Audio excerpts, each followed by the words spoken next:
It's the ultimate travel guide from the people who know it best. Weekends with Yankee. Doing what we do, this farm, requires the most creative thinking that we could imagine. In 2008, Louisa, Conrad, and Lucas Farrall were fresh out of art school and excited to start their careers in the art world. Louisa in photography and the visual arts, Lucas in poetry and creative writing. Then the recession hit. All those job prospects kind of vanished overnight, and we kind of hit the reset button. On a whim, they started apprenticing on a friend's goat farm. I've eaten goat cheese since I was tiny. We lived in France until I was 6, and I wouldn't drink milk, so I just ate tons of goat cheese.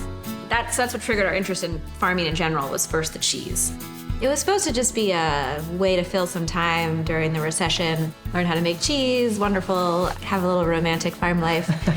But we were young and energized and foolish enough to sort of really throw ourselves wholly into the idea of it. Now they have their own farm with 44 goats. It wasn't something we thought when we came here, this is where we would end up. Or in our wildest dreams, think we could pull off. I remember standing on the top of the hill, it has beautiful views, and being like, oh, if we could just have 5 acres of this, that would be the most incredible dream. Now we have 100, it's a crazy barn, and a place to put all our goats, and a creamery. Although they loved making cheese, Lucas and Louisa realized that they would need to focus on a unique product in order to stand out in the crowded Vermont dairy market.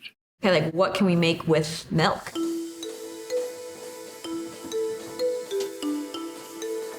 We kind of ran through the gamut of all kinds of different things, and the caramel stuck.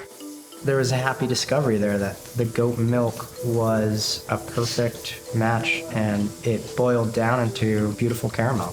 Really smooth, and then it also kind of gives this flavor that's not just sweet, it's more than that. There's some other umami and other notes, floral notes that come in that just kind of transform the whole product. It's also an incredibly hard product to make.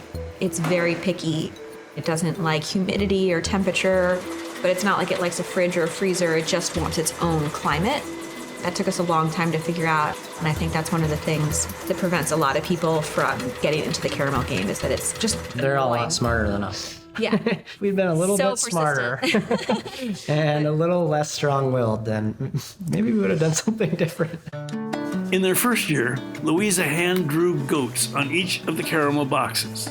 Since then, demand has soared as their caramels won over a dozen national awards. They now sell to over 1,200 stores. The packaging design continues to be an integral way to tell their story. Like many small farm owners, Louisa and Lucas see farming as more than just a livelihood. Even our name, Big Picture Farm, really derived from that desire to provide the context for our customers and for the world. It's just like, this is how we want small farming to look. This is what it can be. This is how animals can be raised. I hope that we can continue to tell this story in a meaningful way.